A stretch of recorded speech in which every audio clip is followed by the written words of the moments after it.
జీవితాలకు ఆయనని స్తుతించిన చాలు కదా. ఆమేన్.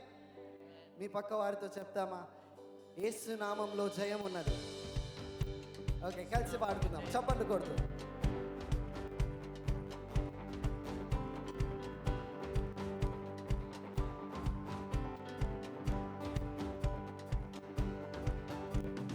యేసు నామం జయం జయం, సాతాను శక్తులు లయం లయం. యేసు నామం, యేసు నామం జయం జయం, సాతాను శక్తులు లయం లయం. యేసు నామం, యేసు నామం జయం జయం, సాతాను శక్తులు లయం లయం. యేసు నామం జయం జయం, సాతాను శక్తులు లయం లయం. యేసు నామము జయం జయము, సాతాను శక్తులు లయం లయము. యేసు నామము జయం జయము, సాతాను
చెప్దామా?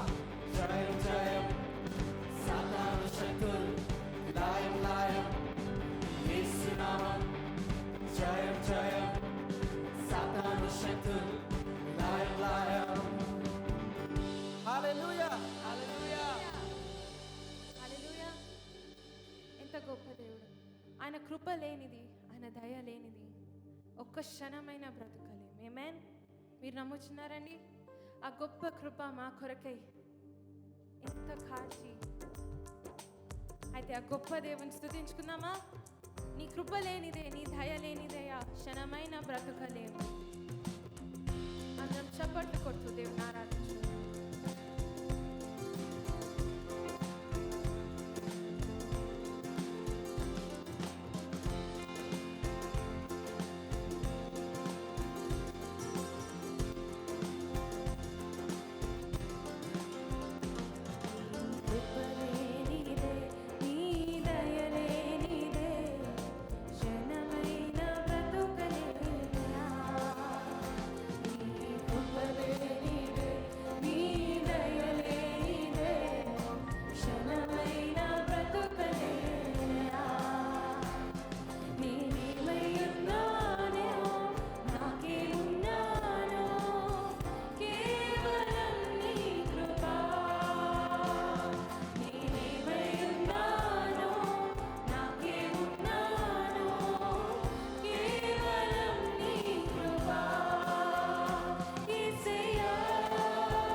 worship you, Jesus. యేసయ్యా, యేసయ్యా, నీ కృప చాలయ్యా. బిగ్గరగా, యేసయ్యా, యేసయ్యా, నీ కృప చాలయ్యా. అవును దేవా, నీ కృప మాకు చాలయ్యా. దేవా, మా తోడై నడువమయ్యా. మా సహాయకుడువు నీవే, మా కాపరివి నీవే, మా విమోచకుడు నీవే. Yes lord.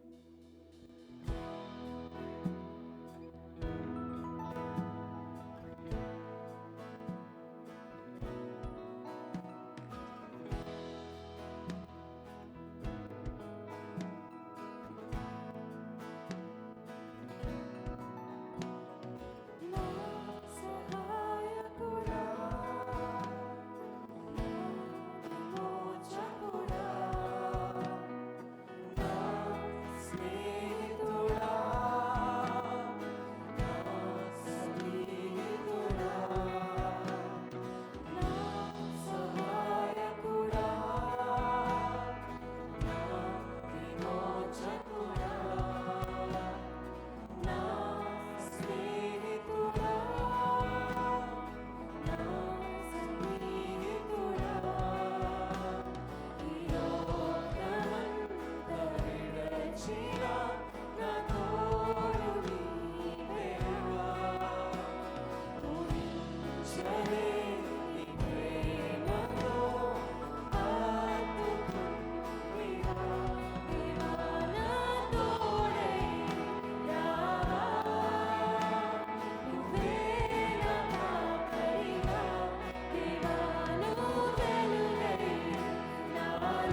లోకము నన్ను వెలివేసినప్పుడు అయ్యా నీవు కదయ్యా నా తోడున్నావు అయ్యా. నా బాధలలో నీవు కదయ్యా నెమ్మది అయి ఉన్నావు.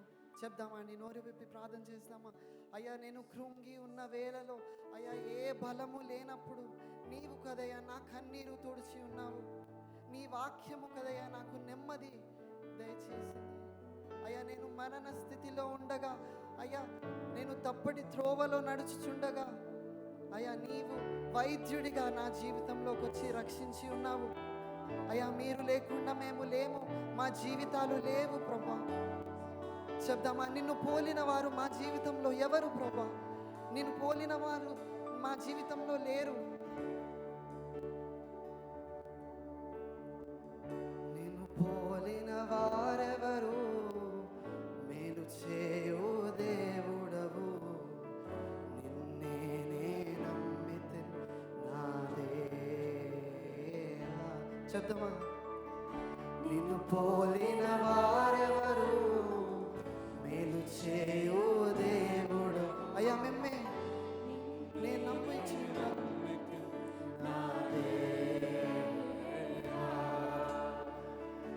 నిన్నే నా జీవితమునకు ఆధారం. అవునయ్యా నిన్నే మా జీవితమునకు ఆధారము చేసుకుని నీవు లేని జీవితము వ్యర్థము కదయ్యా. పోవునయ్యా నిన్నే నా జీవితమునకు ఆధారము చేసి కొంటి. నీవు లేని జీవితమంతా వ్యర్థముగా పోవునయ్యా. ఆరాధన ఎలోహీ ఆరాధన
వారు ఎవరయ్యా మా జీవితంలో?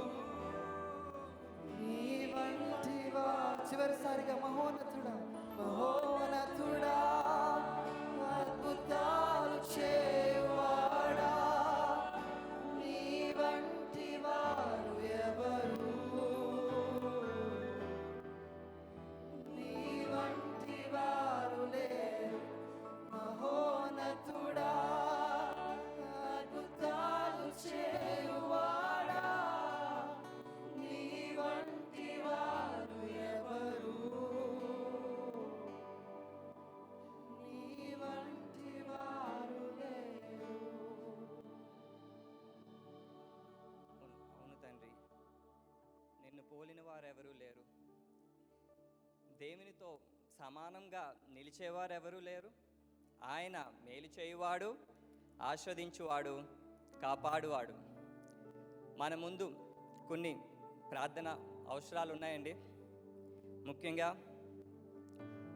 ఖైరతాబాద్లో యాహూ care cell sister Durga Bhavani గారు ప్రారంభిస్తున్నారు. అలానే బండ్లగూడలో లేడీస్ కేర్ సెల్ శృతి కొనక ప్రారంభిస్తున్నారు. సో దానికోసం ప్రార్థిద్దామండి. అలానే సిస్టర్ మార్గరెట్ గారి కోసం మనం చాలాసార్లు ప్రార్థించాం. ఆమెకు దేవుడు స్వస్థత ఇస్తున్నాడు. ఇంకా పూర్తి స్వస్థత కలుగేలాగా మనం ప్రార్థిద్దాం. సిస్టర్ నిమ్మి గారి కోసం ప్రార్థిద్దామండి. నిమ్మి గారు యశోద హాస్పిటల్లో ఊపిరితిత్తులు మార్పిడి, లంగ్ ట్రాన్స్ప్లాంట్ అనంతరం కోలుకునేలాగా మనం ప్రార్థిద్దాం. సిస్టర్ సుశీల రత్నయ్య గారి కోసం ప్రార్థిద్దామండి. వారు గుండెపోటు వచ్చి ప్రస్తుతం ముషీరాబాద్లో కేర్ హాస్పిటల్లో చికిత్స పొందుతున్నారు. పూర్తి స్వస్థత వచ్చేలాగా మనం ప్రార్థిద్దామండి. మన ప్రార్థన బలమైనది. దేవుడు మన ప్రార్థన ఆలకిస్తాడు. ముఖ్యంగా అండి మన సంఘం ప్రగాఢ సానుభూతి తెలుపుతుందండి. సిస్టర్ అంచనా రావు గారు, వయసు 73 సంవత్సరాలు, ఫిబ్రవరి 6వ తేదీ దేవుడి యందు నిద్రించారు. వాళ్ళ కుటుంబానికి మన సంఘం తరపు నుంచి ప్రగాఢ సానుభూతి తెలుపుదామండి. కుటుంబ సభ్యులు కవిత, పల్లవి గారికి, సుధాకర్ గారికి, దీపిక గారికి, అందరు ఫ్యామిలీ మెంబర్స్కి మనం సానుభూతి తెలుపుదామండి. దేవుడు ఈ కష్టకాలంలో వాళ్ళకి తోడుగా ఉంటాడు. అలానే పిల్లలు ఫిబ్రవరి నెలలో ఎగ్జామ్స్ ఉన్నాయి, బోర్డ్ ఎగ్జామ్స్ ఉన్నాయండి. ప్రతి ఒక్క బిడ్డకి మనం తోడుగుండి ప్రార్థన చేద్దాం.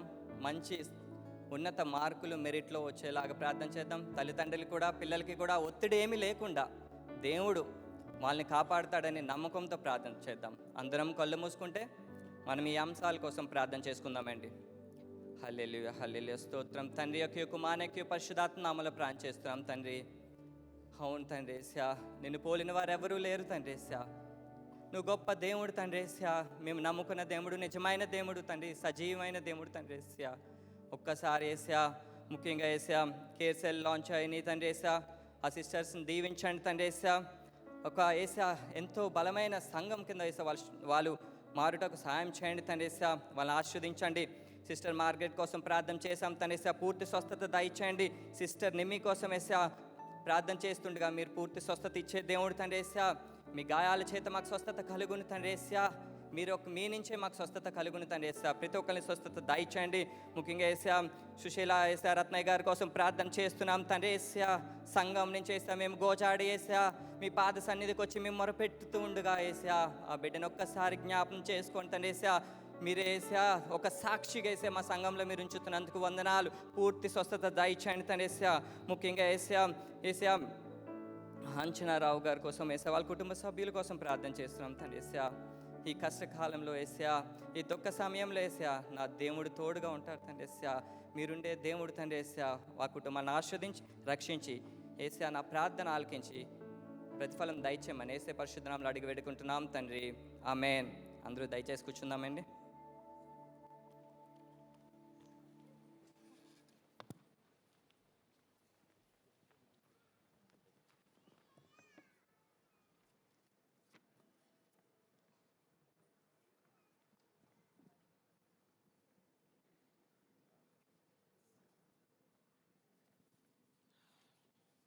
ప్రైజ్ ద లార్డ్, హల్లెలూయా.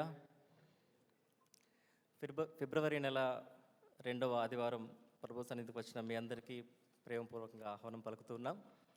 అదేవిధంగా ఆన్లైన్లో వీక్షిస్తున్న వారికి కూడా స్వాగతిస్తున్నాం.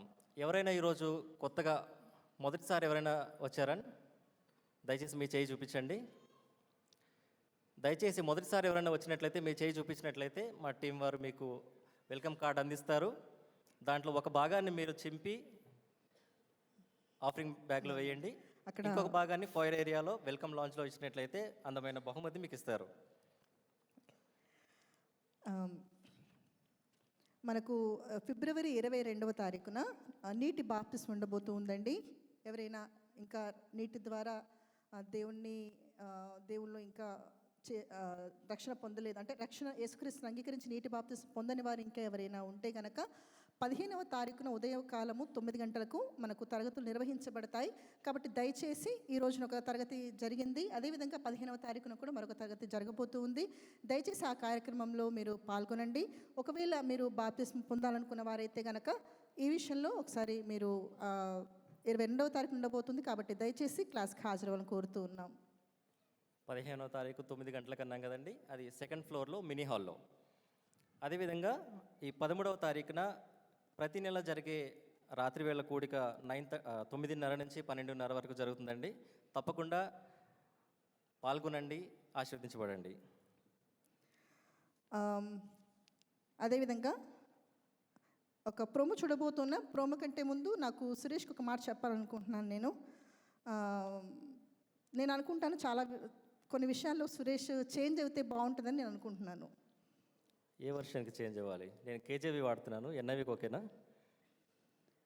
నేను కేజేవి ఎన్ఐవి గురించి మాట్లాడలేదు, మార్పు గురించి మాట్లాడుతున్నాను. సో ఓకే, అది అలాగుంది మన కమ్యూనికేషన్. మనలాంటి వాళ్ళ కోసమే ఒక ప్రోమో రాబోతుంది. ప్రోమో చూసిన తర్వాత మళ్ళీ మనం మాట్లాడుకుందాం.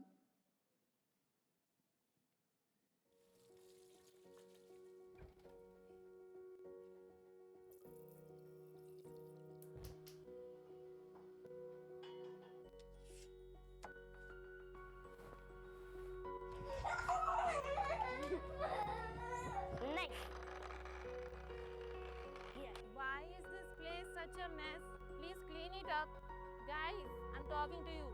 Please clean the place up.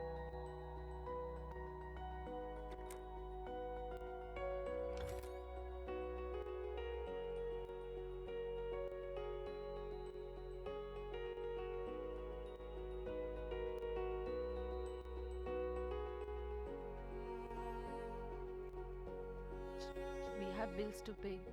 You know, I wish we can just get a break for one day. Need a break? Looking for a change? Tired of the mundane? Stuck in the same routine every day?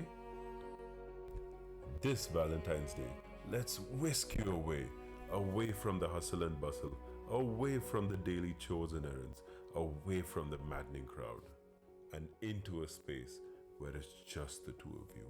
To pause, reconnect, laugh, reflect, and rediscover the wow in your vows. But what about the kids? Oh, don't worry, we've taken care of that. We have childcare available. Your kids will enjoy movies, snacks, and activities they love. And as the sun sets in, you get to renew your vows and celebrate the journey you share. To bring this beautiful day to a close, you'll be treated to a lovely candlelight dinner, the perfect setting to savor love, laughter, and togetherness. The New Life AG Couples Retreat. Register today. And cut.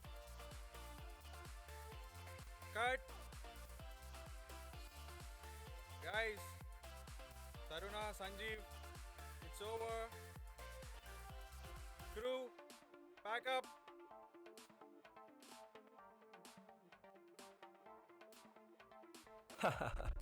It's gonna be so romantic that you won't be able to take your eyes off of each other.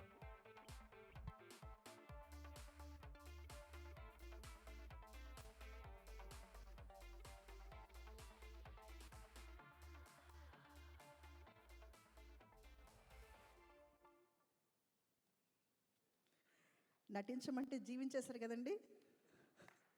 ఒకసారి కరుణా సిస్టర్కి సంజీవులు గట్టి చప్పట్లు కొడదామా? They did fabulous job. So ఈ కార్యక్రమం ఎప్పుడు ఉండబోతుంది? Couples notice చేశారా? డేట్ ఏమైనా? ఫిబ్రవరి 14వ తారీఖున. గుర్తుందా? చెప్తారా ఒకసారి? ఫిబ్రవరి 14th సాటర్డే రోజు వస్తుంది. దయచేసి అందరూ కూడా రిజిస్ట్రేషన్ చేసుకోండి. కపుల్కి 1000 రూపాయలు మాత్రమే. ఒకవేళ పిల్లలు కూడా తీసుకుని రావాలి అంటే కనుక పిల్లల కేర్ కూడా ఇవ్వబడుతుంది. వారికి ఒక చైల్డ్కి 200 రూపాయలు. కాబట్టి ఎవ్వరు కూడా మిస్ అవ్వద్దు.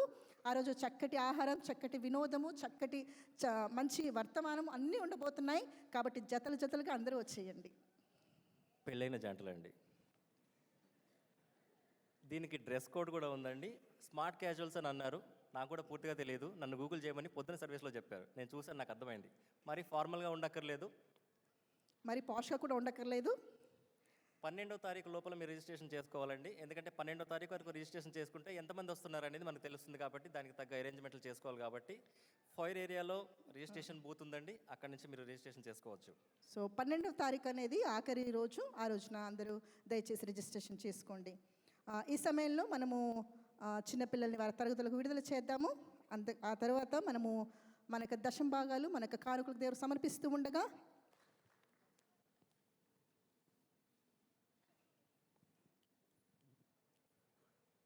ప్రియమైన మీ అందరికీ ప్రభుపేట శుభాలు.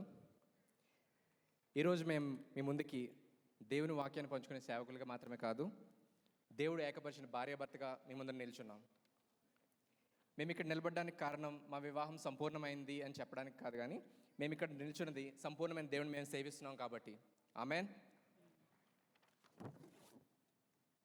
వివాహం అనేది ఏ సమాజమో, ఏ సంస్కృతో, ఏ ప్రభుత్వం సృష్టించింది కాదండి. ఇది దేవుని యొక్క ఆలోచన అయి ఉంది.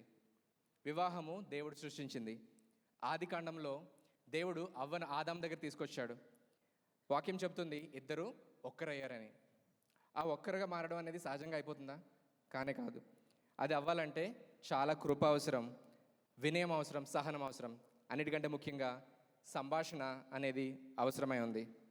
అందుకనే ఈరోజు మా మెసేజ్ టైటిల్ని వివాహంలో సంభాషణ యొక్క శక్తి అని, వివాహంలో సంభాషణ అనేది ఎంత ముఖ్యమైనదో మీతో పంచుకోవాలని ఆశపడుతున్నాం. సామెతల గ్రంథము 18:21 బైబిల్లో చెప్తుంది, దేవుని వాక్యం చెప్తుంది, జీవ మరణములు నాలుక వశము. ప్రియమైన వాళ్ళరా, మనము ఏం చెబుతామో, ఎలా చెబుతామో, మన వివాహంలోకి మనం ఏం మాటలు మాట్లాడతాం అనేది చాలా ముఖ్యమైన విషయం అండి. మన మాటల ద్వారా మనం జీవాన్ని తీసుకొస్తాం వివాహంలోకి, లేదా నెమ్మదిగా మనము దాన్ని నిర్వీర్యం కూడా చేసేసుకునే అవకాశం ఉంది.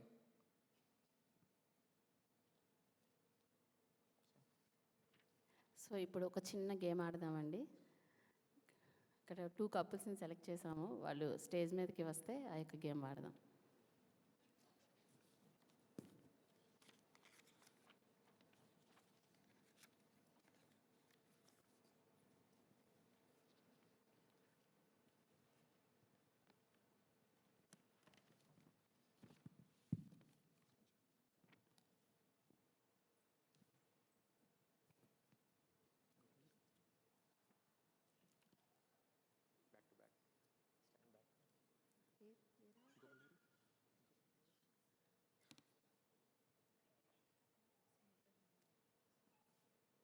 ఓకే, సురేష్ అండ్ గ్లోరియో రండి.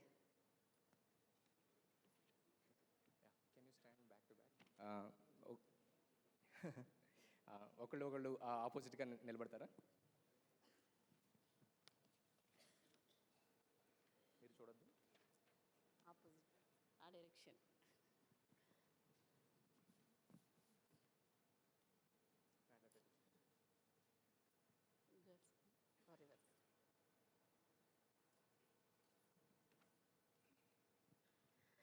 సో ఒకరి చేతిలోని ఒక చిత్రం ఉందండి. ఆ చిత్రాన్ని వాళ్ళు ఎక్స్ప్లెయిన్ వాళ్ళు వివరించినప్పుడు వీళ్ళు అందులో ఏదైతే వివరించారో దాన్ని ఇక్కడ వాళ్ళు డ్రా చేయాలి, గీయాలి. చూద్దాం. స్టార్ట్. Game start.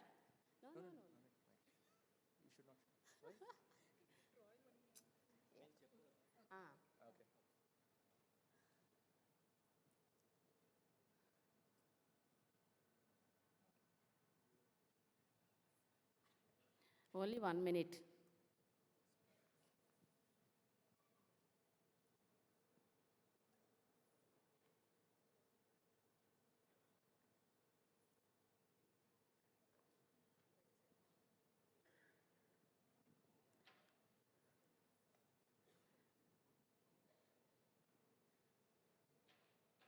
టైం అయిపోతుంది తొందరగా.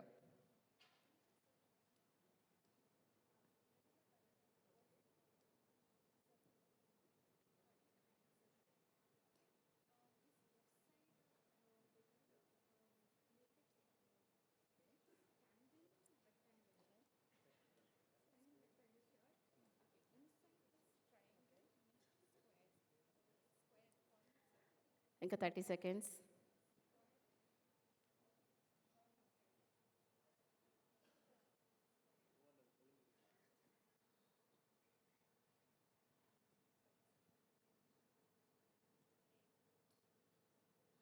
చూపించకూడదు, చీటింగ్స్ లేవు. మరి అలా కూడా చూడకూడదు brother.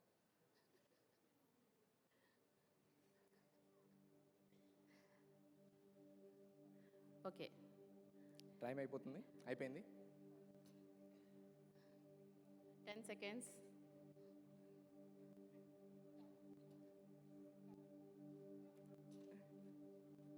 John, time up. Okay, show to the crowd. Shailaja చెప్పింది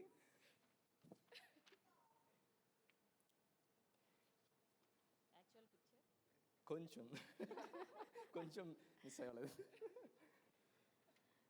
సో అదే విధంగా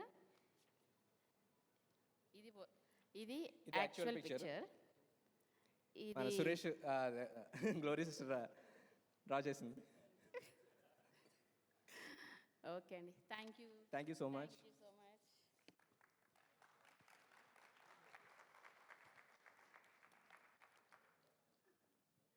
సో మన జీవితంలో సంభాషణ ఎందుకు ప్రాముఖ్యం అనేది విషయాన్ని ఈరోజు ఈ యొక్క చిన్న గేమ్ ద్వారా చూసాం కదండి. సంభాషణ అంటే కేవలం మాట్లాడుకోవడమే కాదండి, అర్థం చేసుకోవడం, అదేవిధంగా వినడం కూడా. ప్రభావవంతమైన సంభాషణ భార్యాభర్తల మధ్యలో ఒక భావోద్వేగ సంబంధాన్ని నిర్మిస్తుంది. భార్యాభర్తల మధ్యలో ఆలోచనలు, భావాలు, బలహీనతలను నిజాయితీగా పంచుకున్నప్పుడు మాత్రమే నమ్మకం పెరుగుతుంది, హృదయాలు కలుస్తాయి. భావోద్వేగం అనేది యాదృచ్ఛికంగా అప్పటికప్పుడు ఇప్పుడు వచ్చి గేమ్ ఆడియండి అన్నంత ఈజీగా కాదండి అది వచ్చేది. అది నిజమైన సంభాషణ ద్వారా మాత్రమే అది మనకి వస్తుంది. ఈ రోజుల్లో మనం క్లియర్గా చూసాం కదండి, ఒకరికొకరి మధ్యలో తను ఏ విధంగా ఎక్స్ప్లెయిన్ చేస్తున్నారో తనకి ఏ విధంగా అర్థమవుతుంది అనే విధానం మీద ఆధారపడి ఉంది. సో సరిగ్గా చెప్పకపోయినా ఇక్కడ తిన సరిగ్గా వినకపోయినా కూడా ఆ రెండు క్లాషెస్ వచ్చేస్తాయి. అదేవిధంగా మన జీవితంలో కూడా భార్యాభర్తల మధ్యలో అదే జరుగుతుంది. మన ప్రతిరోజు జరిగే సంభాషణలో కానీ మాట్లాడుకోవడంలో కానీ అదే మనం ప్రతి ఒక్కరి జీవితంలో ఎదురవుతుంది. చాలా వివాహాలు ఒక్క రోజులో విఫలం అవ్వడం లేదండి. చాలామంది వివాహాలు ఒక్కొక్కటి వాళ్ళ జీవితంలో వాళ్ళు మాట్లాడుకోవాల్సిన సంబంధాన్ని ఆ యొక్క సమయాన్ని వాళ్ళు వెచ్చించకపోవడం వల్లే ఒక్కొక్కటిగా మారిపోతున్నాయి. చిన్న అపార్థాలు నిశ్శబ్ద కోపంగా మారుతాయి. నిశ్శబ్ద కోపం భావోద్వేగంగా దూరంగా మారుతుంది. ఆ దూరం విభజనకు దారితీస్తుంది. నా వివాహమైన కొత్తలో ఏది చెప్పేదాన్ని కాదు, కోపం వస్తే 4-5 days మాట్లాడేదాన్ని కాదు, అలిగేదాన్ని. అన్ని పనులు చేసేదాన్ని, అన్నీ రెడీ చేసి పెట్టేదాన్ని, బాక్స్ పెట్టి అన్నీ చేసేదాన్ని, అందరితో మంచిగా ఉండేదాన్ని. శశితో మాత్రం మాట్లాడేదాన్ని కాదు. అది ఎలా అంటే 4 days, 5 days, 3 days తర్వాత అది ఎలా తగ్గింది అంటే దేవునితో నేను అనుబంధం నాకు పెరుగుతున్నప్పుడు కల్లా ఆ పెరుగుతున్న అనుబంధం దేవుడు నన్ను స్లోగా మార్చాడు. అది దేవుని వల్ల మాత్రమే నా జీవితంలో సాధ్యమైంది. ఆమోస్ 3:3 ఇలా అంటుంది, సమ్మతింపకుండా ఇద్దరు కూడా నడుతున్నా అవును ఒక ఏకాభిప్రాయంగా వెళ్ళాలి అంటే ఇద్దరు కలిస్తేనే ఒక ఏకాభిప్రాయంలోకి వస్తారు. అలాగని చెప్పి ఉత్తమమైన దంపతుల మధ్యలో భేదాలు లేవంటారా? ఏ భేదాలు లేని ఉత్తమమైన దంపతులు ఎవరైనా ఉన్నారండి? మనకు ఎవరైనా తెలిసిన వాళ్ళు ఎవరు ఉండరండి. ప్రతి ఒక్కరి భార్యాభర్తల మధ్యలో ఏదో ఒక విభేదాలు ఉంటూనే ఉంటాయి. కానీ దాన్ని ఏ విధంగా మనం పరిష్కరించుకుంటున్నాం, ఏ విధంగా మాట్లాడుకుంటున్నాం ఒకరికొకరి మధ్యలో. విభేదం సహజం, కానీ నిశ్శబ్దం ప్రమాదకరం. దంపతులు విభేదాల వల్ల కాదు, మాటలు ఆపినప్పుడు దూరం అవుతారు. సంభాషించడం ద్వారా అంటే కళ్ళల్లో కళ్ళు పెట్టి మాట్లాడుకోవడం కాదండి, హృదయాలు కలవడం ద్వారా. ఏకాభిప్రాయం సంభాషణ తర్వాతే పెరుగుతుంది, అది ముందు కాదు. దంపతులు మాట్లాడితే విభేదం కూడా వంతెనలా మారుతుంది. మాట్లాడకపోతే ఏకాభిప్రాయం కూడా ఒక ప్రమాదకరమైన అర్థం లేనిదిగా మారుతుంది. కలిసి నడవడానికి ఒకేలా ఆలోచించాల్సిన అవసరం లేదు, కానీ మనం మాట్లాడాలి, వినాలి, అర్థం చేసుకోవాలి.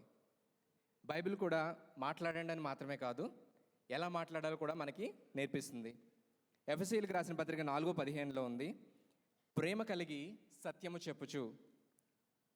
ఇదే మా మొదటి అంశము, ప్రేమతో మాట్లాడండి. దేవుడు ఎప్పుడు కూడా సత్యాన్ని ప్రేమ నుండి వేరు చేయలేదండి. కొంతమంది దంపతులు ఏం చేస్తారంటే ప్రేమ లేకుండా సత్యాన్ని మాత్రమే మాట్లాడతారు. ఎలాగంటే కఠినంగా మాట్లాడతారు, అవతల వాళ్ళు గాయపడేలాగా గుచ్చేలా మాట్లాడతారు. ఎంతమంది అనుభవం కానీ నేనైతే ముక్కుసూటిగా మాట్లాడేవాడిని. నేను కూరలో ఉప్పు లేకపోతే ఉప్పు వేయలేదు, సరిగ్గా బాగాలేదు, ఈ విధంగా చెప్పేసేవాడిని. సో అది తప్పని తర్వాత కొన్ని కారణాల పర్యవసనాల ద్వారా తెలిసింది. సో అలాగే కొంతమంది దంపతులు ఏం చేస్తారంటే సత్యం లేకుండా ప్రేమను చూపిస్తారు. కొన్ని విషయాలు, కఠినమైన విషయాలని వాళ్ళు చర్చించాల్సిన విషయం అవతల వాళ్ళు ఏమనుకుంటారో, వాళ్ళు ఎలా ఫీల్ అవుతారేమో అని చెప్పేసి అది దాట వేసేసి వాళ్ళు ప్రేమించడం మాత్రమే చేయాలని అనుకుంటారు. అది సత్యమే కావచ్చు, కానీ ప్రేమ లేకపోతే అక్కడ గాయం అవుతుంది. ప్రేమ చూపించవచ్చు, కానీ అక్కడ సత్యం అనేది లేకపోతే అది ఒక రకమైన మోసంగా మారుతుంది.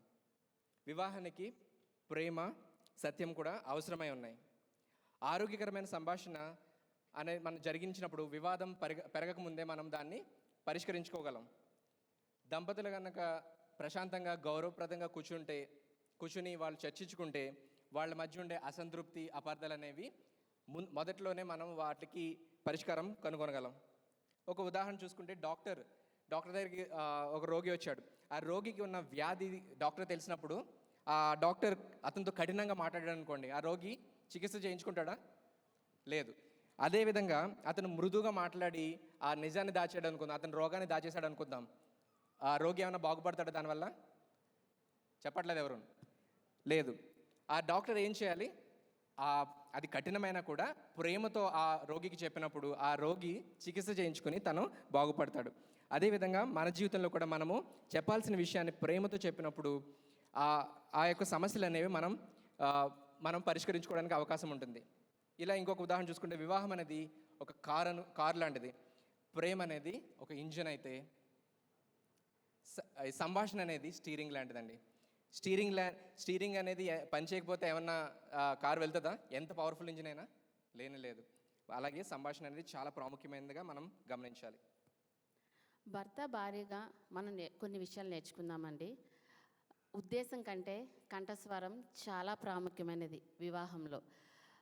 ఎగ్జాంపుల్గా శశి ఆఫీస్ నుంచి వస్తాడు, వచ్చి కూర్చొని కొంచెం ఫ్రెష్ అవ్వగానే మళ్ళీ వర్క్ స్టార్ట్ చేస్తాడు. డైలీ అదే రొటీన్ వర్క్ మా ఇంట్లో, అది మండే కూడా అంతే. సో అలా చేస్తున్నప్పుడు నాకు ఒక్కొక్కసారి ఫస్ట్లో అనిపించేది, అబ్బా ఎంతసేపు ఈ వర్కేనా, ఇంకేం పనులు ఉండవా మనకి, ఇంక వేరే పనులు ఉంటాయి కదా, కొంచెం పిల్లలతో మాట్లాడొచ్చుగా, పిల్లలతో నాతో టైం స్పెండ్ చేయొచ్చు కదా అనేదానివల్ల అని ఆ విషయంలో నేను వచ్చి కఠినంగా ఎప్పుడు ఇదేనా, ఇంకేం పని ఉండదా అని నేను గట్టిగా అంటే అదే విషయాన్ని తను నన్ను నేను ఎవరి కోసం కష్టపడుతున్నాను, కుటుంబం కోసమే, అది కూడా దేవుని పనే చేస్తున్నాను, ఎందుకు నువ్వు అర్థం చేసుకోవు అని తను నాకు సమాధానం ఇచ్చినా కూడా అది గొడవలకి కారణమవుతుంది. కానీ శశి ఫస్ట్ నుంచే తను ఉన్న వర్క్ ఎలాంటిదో నాకు చెప్తూనే ఎప్పటికప్పుడు మా ఇద్దరి మధ్యలో ఆ యొక్క సంభాషణ జరుగుతూనే ఉండేది. అందుకు నేను ఫస్ట్ అలాగ వచ్చి ఏదైనా పని ఉంటే మొదటిగా నెమ్మదిగా వెళ్ళి కొంచెంసేపు వర్క్ ఏదైనా ఉంటే కొంచెం పక్కన పెట్టవా, కొంచెం పనులు ఉన్నాయి చేసుకొని వద్దామంటే సరే ఈ పని అయిపోయి వెళ్ళి చేసుకుందాం. అది కేవలం కంఠస్వరం ద్వారా మాత్రం ఉంటుందండి. మన భర్తకి ఏ విధంగా డిమాండ్ చేస్తున్నామో, భార్య ఏ విధంగా డిమాండ్ చేస్తుందో అనేది ప్రేమగా ప్రయత్నిద్దాం. నాకు అది ఒక్కసారిగా వచ్చేలేదు, నేను ప్రయత్నించాను. ఈరోజు మా ఇద్దరి మధ్యలో మధ్యలో మా యొక్క బంధం ఎందుకు ఈ విధంగా అర్థం చేసుకోగలం ఒకరినొకరం అంటే, ప్రతిదాన్ని మేమిద్దరం మాట్లాడుకుంటాం. ప్రతిదాన్ని ఏ విషయమైనా కూడా మా ఇద్దరి మధ్యలో మాట్లాడుకోవడానికి అది చాలా ప్రాముఖ్యంగా ఉందన్నమాట. సామెతలు 15:1 చూస్తే, మృదువైన మాట క్రోధమును చల్లార్చును, నొప్పించు మాట కోపమును రేపును. కఠిన మాటలు గొడవను పెంచుతాయండి, మృదువైన మాటలు సంబంధాన్ని దగ్గర చేస్తాయి. మీ జీవిత భాగస్వామి మీకు శత్రువు కాదండి, వారు మీ నిబంధన భాగస్వామి. ప్రియమైన వాళ్ళారా, దేవుడు కూడా మనతో ఇదే విధంగా మాట్లాడుతున్నాడు. ఆయన ప్రేమ లేకుండా సత్యాన్ని ఎప్పుడు చెప్పడండి. ఆయన మనల్ని సరిదిద్దేటప్పుడు కరుణతో సరిదిద్దుతాడు. ఆయన మన దోషాన్ని నిర్ధారించేటప్పుడు ఆయన కృపతో చేస్తాడండి. ఆయన మన పాపాన్ని చూపించేటప్పుడు ఆయన సిలువను కూడా చూపిస్తాడు. దేవుడు మనల్ని మార్పు చేయడానికి, మనల్ని సిగ్గుపడేలా చేయడండి, మనల్ని ఆయన ప్రేమతో మారుస్తాడు. యేసయ్య కఠినమైన సత్యం చెప్పినప్పుడల్లా ఆయన కరుణతో చెప్పినట్లుగా మనం గమనిస్తాం. కాబట్టి వివాహంలో మనం మాట్లాడేటప్పుడు మనం గాయపరచడానికి మాట్లాడద్దు, స్వస్థపరచడానికి మాట్లాడదాం. గెలవడానికి మాట్లాడద్దు, పునరుద్ధరించడానికి మాట్లాడదాం. ఎందుకంటే ప్రేమతో సత్యం పలికినప్పుడు మనం దేవుడు మనతో మాట్లాడే విధానాన్ని మనము మన వివాహంలో ప్రతిబింబించిన వారం అవుతాం. యాకోబు పత్రిక 1:19 ఇలా చెప్తుంది, వినుటకు వేగిరి పడువాడును, మాట్లాడుటకు నిదానించువాడును, కోపించుటకు నిదానించువాడునై ఉండవలెను. మనం ఎలా వినాలో ఈ యొక్క అంశంలో మనకు తెలుస్తుందండి. మన రెండవ అంశము కరుణతో వినండి. మన దేవుడు కూడా మనల్ని కరుణతో, మన యొక్క ప్రతి ప్రార్థన కానీ, మన యొక్క ప్రతి విన్నపం కానీ కరుణతో విన్నాడండి. ఆయన ఎప్పుడు చిరాకు పడలేదు, ఆయన ఎప్పుడు విసుక్కోలేదు, ఆయన వినడానికి వేగిరపడ్డారు. దేవుడి దృష్టిలో ఏ విధంగా మనం కరుణతో విన్నారో, మన భర్త విషయంలో కానీ భార్య విషయంలో కానీ వాళ్ళు మనకి చాలా ముఖ్యమని, వాళ్ళ భావాలు మనకి చాలా విలువైనవని మనం చూపించాలి. అది చాలా దంపతులు విభేద వల్ల కాదు కానీ సరిగ్గా మాట్లాడుకోకపోవడం వల్ల, సరిగ్గా వినకపోవడం వల్ల, చెప్పేది సరిగ్గా వినకపోవడం వల్లే గొడవలు మొదలవుతున్నాయి. శ్రద్ధగా వినడం అంటే మధ్యలో ఆపడం, వెంటనే సమాధానం ఇవ్వాలనే ఆలోచన లేకుండా మనసుతో వినడం. అలా వినినప్పుడు అవగాహన పెరుగుతుంది, సానుభూతి పుడుతుంది. చాలాసార్లు మనకు పరిష్కారాలు కావండి, ఏదైనా మన మాటని శ్రద్ధగా వింటే చాలు. అదొక్కటే మనం కోరుకుంటాం. వాళ్ళు ఏదో మనకి చేసేయాలని కాదు కానీ శ్రద్ధగా వింటాం. మా యొక్క వివాహమైన కొత్తలోని ఎక్కువ ఏం జరిగేది అంటే, ప్రెగ్నెన్సీ కన్ఫర్మ్ అయిన తర్వాత నేను జాబ్ మానేశాను. నేను జాబ్ మానేసి ఉన్నప్పుడు కొన్ని రోజులకి శశి వచ్చి ఆఫీస్ నుంచి రాగానే ఫస్ట్ ఏం అడిగాడు అంటే, శశి ఈరోజంతా బాగానే ఉందా ఇంట్లో వాతావరణం? ఎందుకంటే అత్తయ్య వాళ్ళు నాన్ క్రిస్టియన్స్, మేమేమో దేవుడిని నమ్ముకున్న వాళ్ళం. మేము కలిసే ఉండేవాళ్ళం, ఇప్పుడు కలిసే ఉంటున్నాం అనుకోండి. సో రాగానే ఫస్ట్ మాట, అంతా ఓకేనా, అంతా బాగానే ఉంది కదా ఇంట్లోని అని ఒకటి అడిగేవాడు. అది ఫస్ట్ నేను చెప్పేదాన్ని కాదు కానీ అదేదో గొడవలు పెట్టినట్టు ఉంటుందని. కానీ నెమ్మదిగా నేను ప్రతి విషయాన్ని తనతో పంచుకోవడంతో నాకు ఒక ధైర్యం. శశి వెళ్ళి గొడవ పెట్టుకో అవసరం లేదు మా అత్తయ్యతోని, కానీ నా బాధని, నా భావాల్ని శశి విన్నాడు అనే ఒక ఆలోచనతో నాకు చాలా కంఫర్ట్ ఉండేదన్నమాట, చాలా ఆదరణగా ఉండేదాన్ని. సో దేవుడు ఆ స్థానంలో ఉండాలనుకుంటున్నాడండి. దేవుడు భార్యని భర్త విషయంలో, ఆ విషయంలో ఏదైనా ఒక ఆఫీస్ విషయాలు అవ్వచ్చు, అది కుటుంబంలో విషయాలు అవ్వచ్చు, కేవలం మనం పంచుకుంటే చాలండి, వాళ్ళ మాట వింటే మనకు చాలు. అదొకటే వాళ్ళు కోరుకునేది. ఆ స్థానంలో భాగస్వామిని పెట్టుకోవాలని ఈరోజు మనం ప్రయత్నిద్దామండి. భర్తలుగా మనం ఏం చేస్తామండి, సమస్యలను పరిష్కరించాలనే ఆలోచనతో ఎప్పుడు ఉంటాం. ఏదైనా సమస్య వచ్చిందంటే దాన్ని పరిష్కరించేయాలి.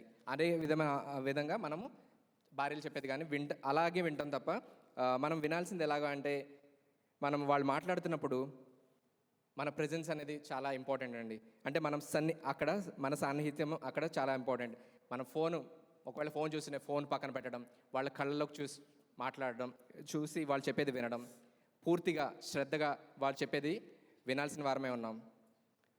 హీరింగ్, లిజనింగ్, వినడం, వినిపించుకోవడం రెండు వేరే వేరే అండి. వినిపించుకోవడం అంటే హీరింగ్ అంటే చెవులతో వింటాం, వినడం మనం హృదయంతో వినాలి. మీ జీవిత భాగస్వామి చెప్పేది మీరు హృదయంతో విన్నప్పుడు అక్కడే సగం గొడవ పరిష్కారం అయిపోతుంది. సంభాషణ అనేది మాటలకు మాత్రమే పరిమితం కాదు. మనం మాట్లాడేటప్పుడు మన యొక్క శరీర భాష, మనం వాళ్ళతో విసుగ్గా మాట్లాడినా, అంతేకాకుండా మన హావభావాలు, మన చాలా కోపంగాను ర్యాష్గా అంటే వాళ్ళతోటి మాట్లాడాల్సిన స్వరంతో మాట్లాడకుండా ఉంటే వాళ్ళకి మనం ఏం చేస్తామంటే వాళ్ళని మనం దూరం చేసుకుంటాం. వాళ్ళకి గౌరవం లేదని, వాళ్ళని ప్రేమించడం లేదనేది వాళ్ళకి ఒక సంకేతంగా మనము చూపించిన వాళ్ళం అవుతాం. ఈ యొక్క మన నాన్ వెర్బల్ కమ్యూనికేషన్ అనగా ఈ యొక్క శరీర భాషను కూడా మనము చాలా జాగ్రత్తగా మాట్లాడేటప్పుడు మన మాటలే కాదు కానీ మన హావభావాలను కూడా మన అధీనంలో ఉంచుకొని మాట్లాడినప్పుడు ఆ అవతల వ్యక్తికి మనం గౌరవించినట్లుగా మనము చేయగలుగుతాం. ఆ విధంగా మనము మన భాగస్వామికి గౌరవాన్ని ఇచ్చినట్లుగా మనము చూపించగలుగుతాం. ప్రియ సంగమా, దేవుడు వినే దేవుడుగా ఉన్నాడు. బైబిల్ చెప్తుంది ఆయన మన ప్రార్థనలకి చెవియొగ్గి ఆలకిస్తాడని. మన కన్నీళ్ళని చూస్తాడు. మన హృదయంలో ప్రతి బాధ మనం చెప్పకపోయినప్పటికీ ఆయన అర్థం చేసుకునే దేవుడు మన మాటల మధ్యలో ఆపడండి. మనం ఏది చెప్పాలనుకుంటున్నామో అంతా వినడానికి ఓపికగా ఎటువంటి నిర్లక్ష్యం చేయకుండా ఆయన వేచి ఉంటాడు. ఆయన కరుణతో వింటాడు.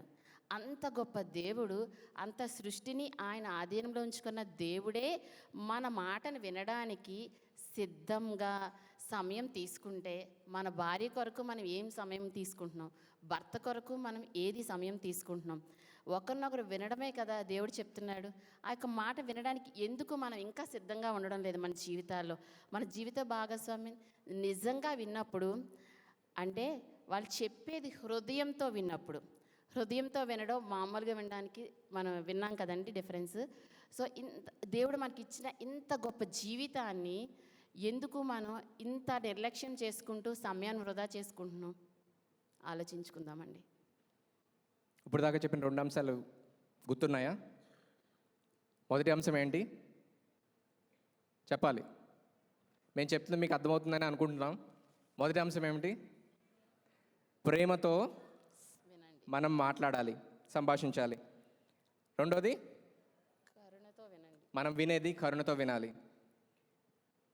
అలాగే మూడో అంశంలోకి వెళ్ళడానికి ప్రసంగి 4:9 ఇలా చెప్తుంది, ఒంటిగాడై ఉండుట కంటే ఇద్దరు కూడి ఉండుట మేలు.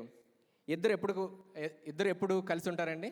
వాళ్ళ మధ్య సంబంధం అనేది, ఒక ఐక్యత అనేది వాళ్ళ మధ్య ఉన్నప్పుడు. మూడో అంశం మనం సంభాషించేది ఐక్యత కొరకు సంభాషించాలి. సంభాషణ అనేది సరిగ్గా లేకపోతే అర్థం చేసుకోవాల్సిన స్థానంలో ఊహాగానాలు వస్తాయి. వాళ్ళ మధ్య ఆ ఇంటిమసీ సాన్నిహిత్యం పోయి వాళ్ళు ఏం చేస్తారంటే నిశ్శబ్దంగా అయిపోతారు, వాళ్ళు మౌనంగా అయిపోతారు.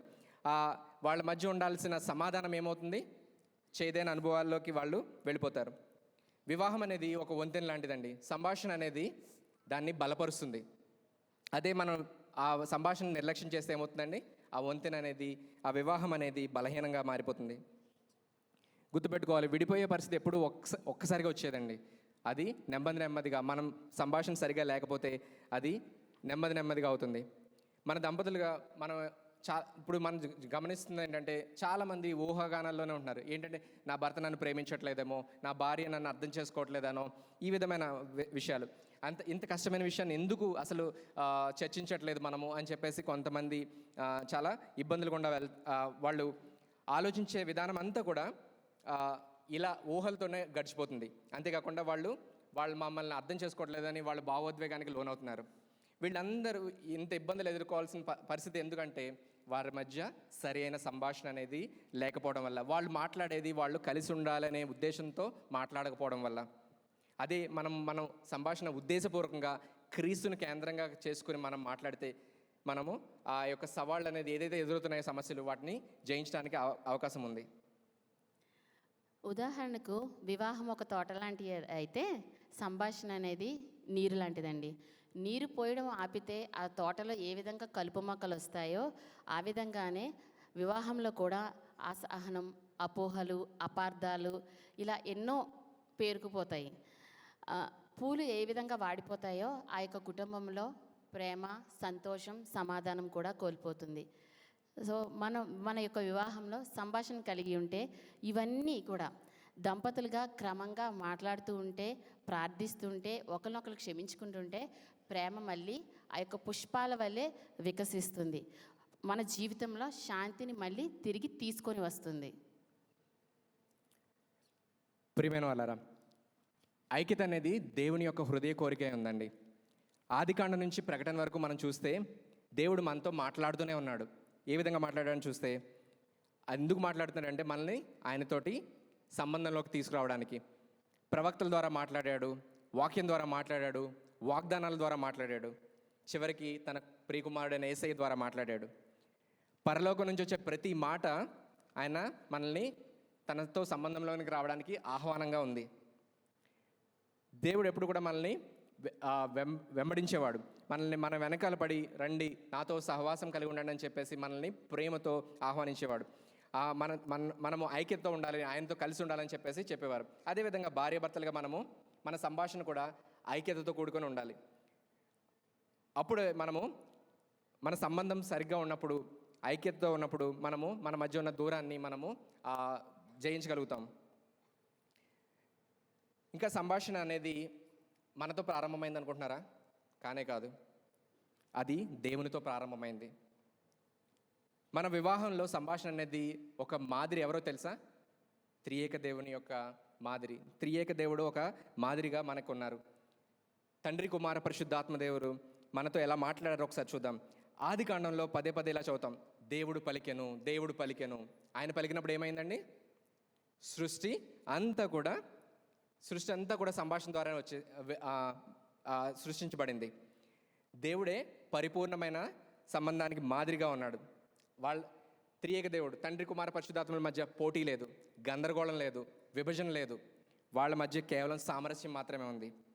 వివాహం కూడా ఈ యొక్క నమూనా, ఈ త్రియేక దేవుని యొక్క నమూనాని ప్రతిబింబించే విధంగా ఉండాలి. తండ్రి దేవుడు ప్రేమను వ్యక్తపరుస్తాడు. ఏ విధంగా అంటే యోహాను సువార్త 3వ అధ్యాయం 16వ వచనం ఇలా చెప్తుంది, దేవుడు లోకమును ఎంతో ప్రేమించెను. ఆయన ఎంతగా ప్రేమించారంటే తన ఏకైక కుమారుణ్ణి మన కోసం పంపించి అంతగా ప్రేమించారండి. తండ్రి తన ప్రేమను మౌనంగా ఉంచలేదు, ఆయన దాన్ని చూపించాడు. ఏ విధంగా చూపించాడు? తన కుమారుని ద్వారా చూపించాడు. వ్యక్తపరచని ప్రేమ కనపడదండి. వివాహంలో కూడా ప్రేమను చెప్పాలి, చూపించాలి. అది వాళ్ళకి అర్థమవుతుందిలే అని మనం ఊహించుకోకూడదండి. మనం ప్రేమని చూపించాలి, చెప్పాలి. అదేవిధంగా దేవుని కుమారుడైన యేసయ్య ప్రేమను ప్రదర్శించారు. ఏ విధంగా? యోహాను భక్తుడు చెప్తున్నాడు, యోహాను 1:14లో, ఆ వాక్యము శరీరధారి అయి కృపాసత్య సంపూర్ణుడిగా మన మధ్య నివసించాను. యేసయ్య పరలోకంలో నుండి మెసేజ్లు పంపించలేదండి. ఆయన మన మధ్యకు వచ్చారు. ఆయన మన మాటలు విన్నారు, మన మొరలు విన్నారు, ప్రశ్నలు అడిగారండి, బాధగా ఉన్న వారిని తాకారు. యేసయ్య మనకు నేర్పిస్తుంది ఏంటంటే, సంభాషణ అంటే మాటలు మాత్రమే కాదండి, మన యొక్క ప్రెజెన్స్, సాన్నిహిత్యం కూడా. కొన్ని సందర్భాల్లో మీ జీవిత భాగస్వామికి ఉపన్యాసాలు అవసరం లేదు, వాళ్ళకి కావాల్సిందల్లా మీరు వాళ్ళతో ఉండడం కావాలి.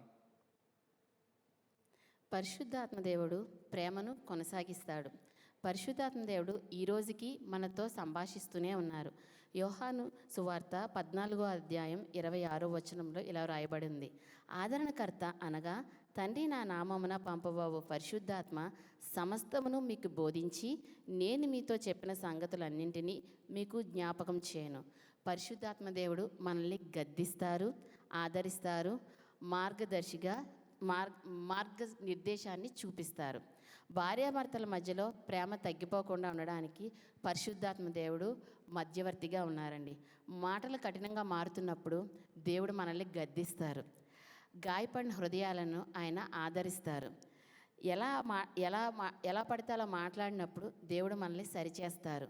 ఆయన మనకి మార్గాన్ని చూపిస్తారు. కాబట్టి వివాహ సంభాషణలో పరిశుద్ధాత్మకి స్థానం ఇచ్చినప్పుడు ప్రేమ నిలుస్తుంది, బంధం బలపడుతుంది. త్రియేక దేవుడు ఏ విధంగా మనతోటి మాట్లాడతారో తెలుసుకున్నాం కదా. ఇప్పుడు నేను జస్ట్ తండ్రి అనే దేవుడు ఏ విధంగా తన యొక్క మాటలను చెప్తారండి, తన యొక్క ప్రేమను ఆయన వ్యక్తపరిచారు. వివాహంలో మీరు మాటలతో ప్రేమను వ్యక్తపరచాలి. యేసయ్య ప్రేమను ప్రదర్శించారు, ఆయన చూపించారు. వివాహంలో క్రియలతో ప్రేమను చూపాలి. పరిశుద్ధాత్మ దేవుడు ప్రేమను కొనసాగిస్తున్నారు. వివాహంలో సహనంతో ప్రేమను కొనసాగించాలి. చాలా రకాలైన సూచనలు ఉన్నాయి, కానీ కొన్ని సూచనలు మీకు మీ ముందర పెట్టాలని ఆశపడుతున్నాం. ప్రతిరోజు కలిసి ప్రార్థిద్దామండి. భార్యాభర్తలుగా సమస్యలను తొందరగా పరిష్కరించుకుందాం. నిజాయితీగా తెరవెనక లేకుండా మాట్లాడదాం. గౌరవంతో మాట్లాడదాం.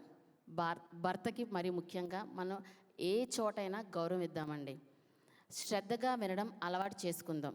అటు భార్య చెప్తున్నది కానీ అటు భర్త చెప్తున్నది కానీ వాళ్ళు చెప్పేటప్పుడు కంప్లీట్గా వినడానికి, హృదయంతో వినడానికి ప్రయత్నిద్దాం. ప్రత్యేకంగా మాట్లాడుకునే సమయాన్ని ప్రతిరోజు, మా ఇద్దరి జీవితంలో అయితే మేము పిల్లల్ని పడుకోబెట్టిన తర్వాత కొంతసేపు ప్రతి విషయాల గురించి మేము ప్రతిరోజు మాట్లాడుకుంటామండి. కొంచెంసేపు ప్రార్థన చేసుకుంటాం, తర్వాత మా గురించి మేము కొన్ని విషయాలు మాట్లాడుకుంటాం. ఊహించుకోకండి, అడగండి, తెలుసుకోండి. మీకు ఏమైనా అనుమానాలు కానీ అపోహలు కానీ ఉన్నాయా, అవి మీ మనసులో పెట్టుకొని ఒకదాని ఒకటి పెట్టుకోకుండా అది క్లియర్ చేసుకోండి.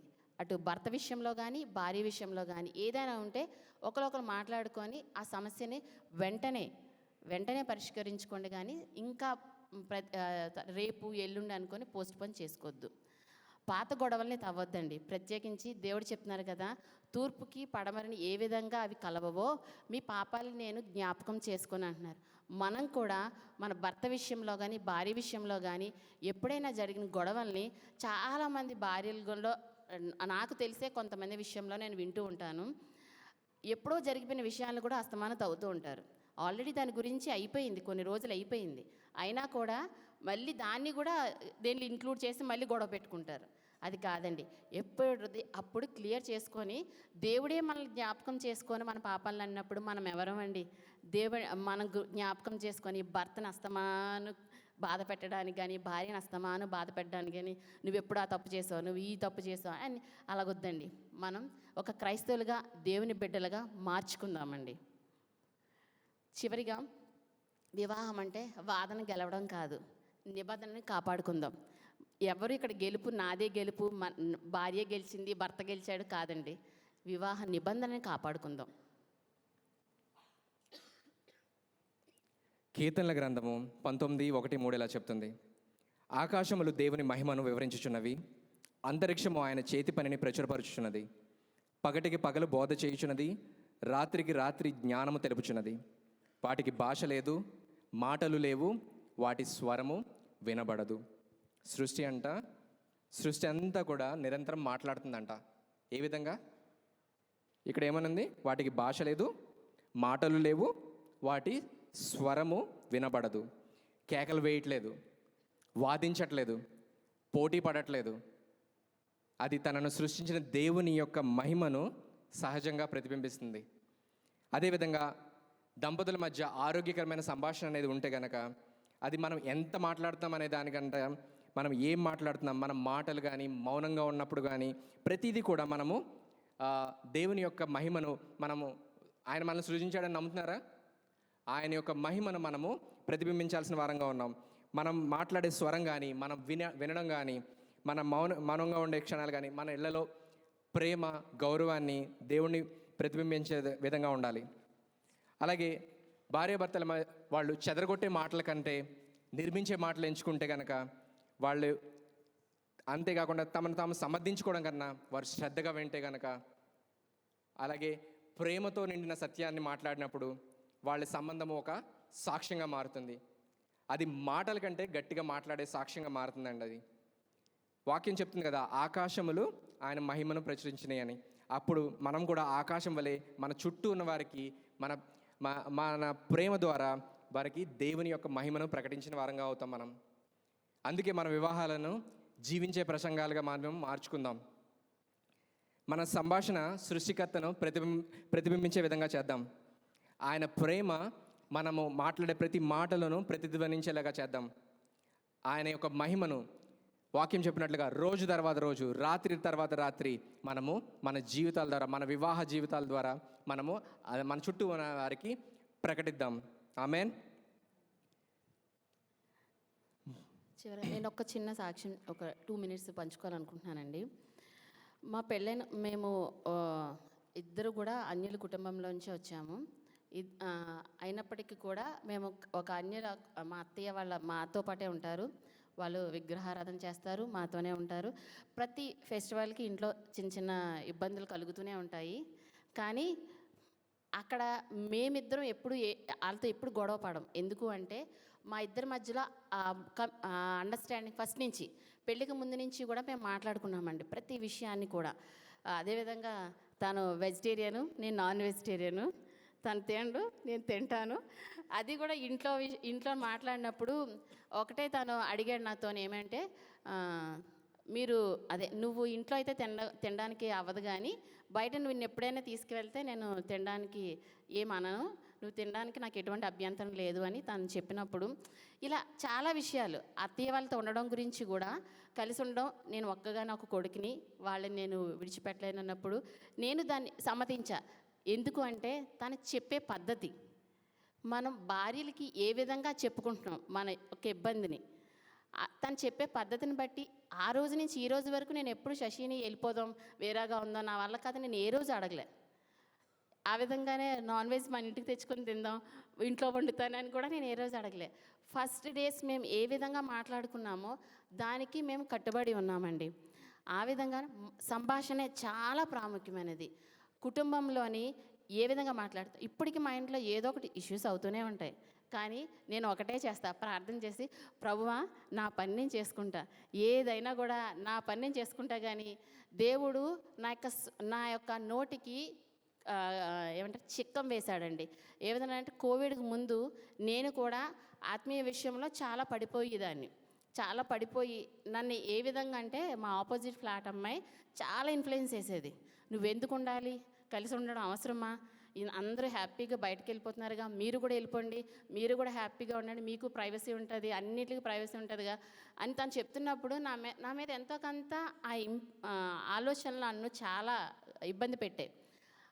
ఏ స్టేజ్కి వెళ్ళిపోయానంటే, శశి చెప్తాను నేను, ఇంకా లేదు మేము వేరే కాపురం పెట్టేస్తాం అనే స్టేజ్కి వెళ్తే నా ప్రాణ స్నేహితురాలు ఏం సలహా ఇచ్చింది అంటే, సరే మనం ఫాస్టింగ్ ఉందాం, దేవుడు నేను నిజంగా ఆ విధంగా నడిపిస్తే ఆ విధంగానే చేద్దాం అన్నది. ఆ 21 days ఫాస్టింగ్లో దేవుడు నా హృదయాన్ని ఎంతగా మార్చాడంటే, నేను ఈ రోజుకి కూడా శశి వెళ్దామన్నా కూడా నేను రానండి, అంత విధంగా మార్చాడు. ఎందుకంటే దేవుడు వాళ్ళని రక్షించడానికి నన్ను అక్కడ పెట్టాడని క్లియర్గా చూపించాడు. కేవలం నేను చేయాల్సింది ప్రేమతో వాళ్ళని మార్చుకోవాలి. చాలా గొడవలు అయ్యేవి, నేను ఏం చేసినా నచ్చేది కాదు, ఏం ముట్టుకున్నా నచ్చేది కాదు, ఏ వంట చేసినా ఇప్పటికీ నచ్చదు అనుకోండి, నచ్చేది కాదు. అలా ఉండే మా జీవితాన్ని ఈ రోజుకి నేను ఏ విధంగా అంటే ఎప్పుడు రెడీగా ఉండేవారు గొడవ పెట్టుకోవడానికి. అలాంటి అత్తయ్య ఈరోజు ఏ గొడవలు లేవండి. మా ఇంట్లో వాతావరణం చాలా ప్రశాంతంగా దేవుడు ఉంచాడు. కేవలం నా యొక్క నోటికి దేవుడు చిక్కం వేశాడు. ఒకటే చెప్పాడు దేవుడు, నీ పని కాదు, అది నా పని, నేను చూసుకుంటా, నా సమయాన్ని వరకు నువ్వు ఎదురు చూడు, కేవలం నీ పని ప్రార్థించడం, నీ బాధ్యతలను నిర్వర్తించడం. నేను ఈరోజు కూడా అదే చేస్తానండి. ప్రతిరోజు ఏదొచ్చిన సమస్య దేవుడు చెప్పుకుంటాను, దేవుడికే వదిలేస్తాను, నా బాధ్యతను నేను నిర్వర్తిస్తాను. కేవలం నాకు ఈ యొక్క విషయంలో మీకు చెప్పాలనుకున్నది ఏంటి అంటే, మన యొక్క కంఠాన్ని, మన స్వరాన్ని ఏ విధంగా భర్త మీద పెంచుతున్నాం, ఏ విధంగా భర్తతో గొడవలు పడడానికి రెడీగా ఉన్నామా, సమస్యను పరిష్కరించుకోవడానికి రెడీగా ఉన్నామా, అది ఎటువంటిదైనా. నాకు ఇదే సమస్యగా అనిపిస్తుంది, కానీ మీ జీవితంలో ఇంకో సమస్య ఉందేమో, కానీ దేవుడు అదే చెప్తున్నారు. ఎటువంటి సమస్య అయినా దేవుడు ఉన్నాడండి మనతో మాట్లాడడానికి. వివాహమైన వారు లేచి నిలబడతా.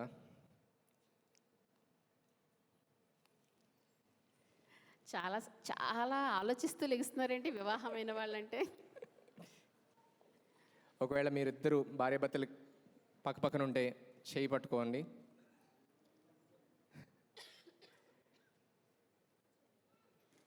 ఒకసారి కళ్ళు మూసుకొని ఒకసారి విన్న వాక్యాన్ని మనము మన జీవితంలో ఏ విధంగా అన్వయించుకోవచ్చో పరిశీలించుకుందాం.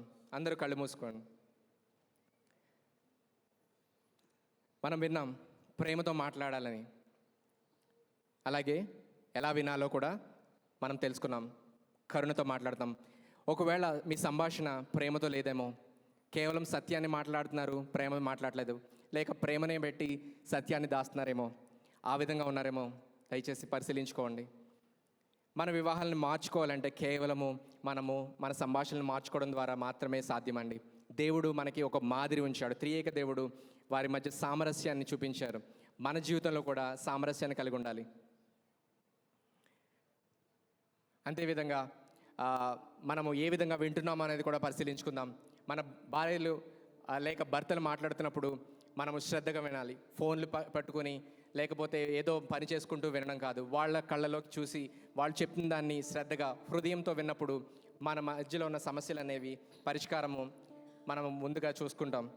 ఇంకొకటిగా మనం ఏం మాట్లాడినా కూడా మనం కలిసి ఉండడానికి మాట్లాడాల్సిన వారంగా ఉన్నాం. ఐక్యత కొరకు దేవుని యొక్క హృదయ కోరిక మీ హృదయ కోరికగా ఉందా లేదా చూసుకోండి. దేవుడి యొక్క హృదయ కోరిక ఏంటండి? ఏకత్వము. మనము ఏకమై ఉండాలని, మనము కలిసి ఉండాలని చెప్పేసి దేవుడు కోరుతున్నాడు. మన జీవితంలో కూడా మన సంభాషణ ఏకత్వాన్ని తీసుకురావాలి, కానీ విభజన కాదు. అదేవిధంగా త్రియేక దేవుడు మనకి మాదిరికరంగా ఉంచాడు కదా, అటువంటి మాదిరికరమైన వివాహ జీవితం మనం కలిగి ఉండాలని మనమందరం ఒకసారి దేవునికి మనం తీర్మానం చేసుకుందాం. మనం చేసుకునే తీర్మానము దేవుని సన్నిధిలో చేసుకుంటున్నామండి. మీరు గత వారము నిబంధన గురించి విన్నారు. నిబంధన ఎంత ప్రాముఖ్యమో అలాగే సంభాషణ కూడా మనకి అంతే ప్రాముఖ్యమండి. మనం మాట్లాడే ప్రతి మాట మన వివాహంలోకి జీవాన్ని తీసుకురావాలి. పరిశీలించుకుందాం, ప్రార్థన చేసుకుందాం. మహోన్నతుడ, మహాగణుడ, గొప్పదేవ, ఆశ్చర్యకరుడ, ఆలోచనకర్త, మా మధ్యనున్న దేవ, త్రియేక దేవ, మీకే వందనాలు చెల్లించుకుంటున్నాం ప్రభా. తండ్రి, ఇక్కడున్న ప్రతి ఒక్క భార్య భర్తని మీ చేతులకు అప్పగిస్తున్నాం దేవా. మీరు దర్శించిన విధానం బట్టి వందనాలు తండ్రి. వాళ్ళ మధ్యలో ఉన్న ప్రతి ఒక్క అపార్థాలు ప్రభా ఈ రోజుతో తొలగిపోవును గాక తండ్రి. వాళ్ళ మధ్యలో ఉన్న ప్రతి ఒక్క బాధ వేదన యేసు నామంలో తొలగిపోవును గాక తండ్రి. అర్థం చేసుకునే భార్యగా తండ్రి యేసు, అర్థం చేసుకునే భర్తగా తండ్రి యేసయ్య ఆ యొక్క కుటుంబాన్ని నిలబెట్టమని అడుగుతున్నాం దేవా. అది ఏ పరిస్థితి అయినప్పటికీ ప్రభా, అది తండ్రి యేసయ్య అది చిన్నదా పెద్దదా కాదు తండ్రి.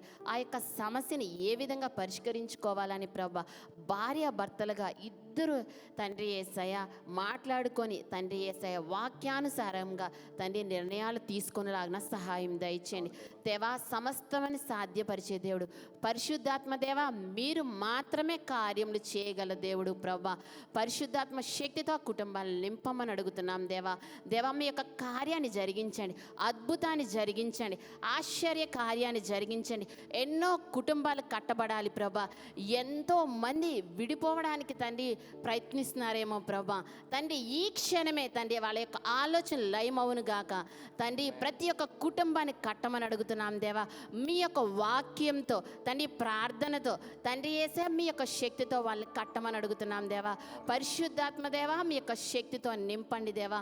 ఆ యొక్క కుటుంబాల చుట్టూ కంచి వేయండి తండ్రి. ఆ వివాహాన్ని తండ్రి మీకు తండ్రి ఒక మిమ్మల్ని ప్రతిబింబించే వివాహంగా ఆ యొక్క వివాహం ఉండేలాగా సహాయం దయచేయండి దేవా. గొప్ప సాక్ష్యం తండ్రి వాళ్ళ కుటుంబం చెప్పే విధంగా తండ్రి ఆ యొక్క వివాహాన్ని కట్టమని అడుగుతున్నాం దేవా. అది ఆర్థిక సమస్య అయినా, శారీరక సమస్య అయినా తండ్రి, ఉద్యోగ సమస్య అయినా ప్రభా తండ్రి, ఎటువంటి సమస్యనైనా ప్రభా తండ్రి మీ చేతిలో పెడుతున్నారు ప్రభా. దేవా, కనికరించవా తండ్రి, వాళ్ళకి సమాధానం దయచేవా దేవా. తండ్రి, మీ కృపను చూపించవా దేవా. దేవా, వాళ్ళ హృదయంలో ఉన్న ప్రతి ఒక్క భారాన్ని మీ సన్నిధిలో పెట్టుచున్నారు దేవా. దేవా, మీ యొక్క కార్యాన్ని జరిగించండి దేవా. తండ్రి, మీ యొక్క అద్భుతాన్ని జరిగించండి దేవా. దేవా, విరిగి నలిగిన హృదయాల్ని మళ్ళీ తిరిగి తండ్రి యేసయ్య ఆ యొక్క తోటలో ఏ విధంగా తండ్రి కలుపు మొక్కలు వచ్చాయో ప్రభా, ఆ యొక్క కలుపు మొక్కల్ని ఈ క్షణమే తీసివేస్తూ తండ్రి యేసయ్య వాళ్ళ కుటుంబంలో ప్రేమ, సంతోషం, సమాధానం, దీర్ఘశాంతం, దయాళత్వం అన్నీ ప్రభా ఆ యొక్క తండ్రి యేసయ్య ఆత్మ ఫలాన్ని తండ్రి యేసయ్య మళ్ళీ వికసించే విధంగా సహాయం దయచేయండి దేవా. మీరే మీ యొక్క కార్యాన్ని జరిగించమని అడుగుతున్నాం దేవా. ప్రతి విషయాన్ని మీ చేతులకి అప్పగిస్తున్నాం. ఈ రోజు నుంచి మార్పు కలిగిన కుటుంబాలుగా తండ్రి ఇక్కడున్న ప్రతి ఒక్క కుటుంబం తండ్రి ప్రతిరోజు ప్రార్థిస్తూ, ప్రతిరోజు వాక్యం చదువుతూ, ప్రతిరోజు ఇద్దరికిద్దరు మాట్లాడుకుంటూ, ప్రతి విషయాన్ని ప్రభ అర్థం చేసుకునే హృదయాన్ని అటు భార్యకి భర్తకి అన్ని విషయంలో మీరే దయచేయమని, మీ యొక్క కార్యం కార్యాన్ని మీరు జరిగిస్తున్న విధానం బట్టి మీకు వందనాలు చెల్లించుకుంటూ పరిశుద్ధాత్మ దేవా మీరే వాళ్ళ మధ్యన తండ్రి కేంద్రంగా ఉండమని సహాయం చేయమని దేవా మీరే వాళ్ళతో మాట్లాడమని అడుగుతూ ఈ యొక్క ప్రార్థన యేసు పరిశుద్ధ నామమున అడిగి వేడుకొంచున్నాం తండ్రి. ఆమేన్, ఆమేన్. ఎంతమంది ఆశీర్వదించబడ్డారండి? గత వారం మనం ఏం విన్నాం? నిబంధన గురించి విన్నాం. ఈ వారము మన సంభాషణ గురించి విన్నాం. వచ్చే వారం మరొక అద్భుతమైన అంశంతో మనము వివాహం గురించి తెలుసుకుంటాం. అలాగే సింగిల్గా ఉన్నవారు ఎవరు మీరు మాకెందుకు ఇలాగ అవుతుందని అనుకోవద్దు. మిమ్మల్ని దేవుడు సిద్ధపరుస్తున్నాడు. మీరు వివాహం చేసుకునే టైంకి మీరు ఇవన్నీ అమూల్యమైన పాఠాలను మీరు ముందుగానే తెలుసుకుంటున్నారు. అలాగే వివాహం మా కోరిక ఏంటంటే మనందరి వివాహ జీవితాలు ఫలించాలి, వర్ధిల్లాలనేది మా కోరిక, మా ప్రార్థన అయి ఉందండి. మిమ్మల్ని అందరినీ దేవుడు దీవించును గాక. ప్రార్థన అవసరతలు ఉన్నవారు, మా ప్రార్థన యోధులు మీ కొరకు సిద్ధంగా ఉన్నారు. మీరు వచ్చి ప్రార్థన చేయించుకోండి. మీ అందరి కోసం కాఫీ, స్నాక్స్ అనేవి రెడీగా ఉన్నాయి. మీరు వచ్చినందుకు మేము చాలా సంతోషిస్తున్నాం. దేవుడు మిమ్మల్ని అందరినీ దీవించును గాక. ఆమేన్.